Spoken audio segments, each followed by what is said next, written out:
A year after the government established the COVID Allocation of Resources for Employees CARE program, $300 million remains uncollected by applicants. Kimon Witter have the details. It was revealed today that of the $17 billion disbursed based on applications to the CARE program, $300 million or 2.1% remains uncollected at the remittance agency LASCO MoneyGram. The funds comprise set cash grants, general grants, and compassionate grants that were disbursed to remittance agencies at the request of applicants.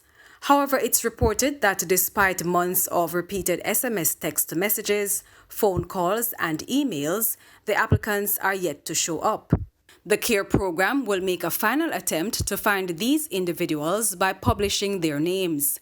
The names will be published in newspapers on May 8. The CARE program says funds that remain uncollected from LASCO MoneyGram agencies on May 30 will be returned to the Consolidated Fund. This is in keeping with Jamaica's laws and regulations. More than 500,000 Jamaicans have benefited from the CARE program, which was established to provide support to employees who were either laid off or had their jobs terminated following economic challenges caused by the COVID-19 pandemic.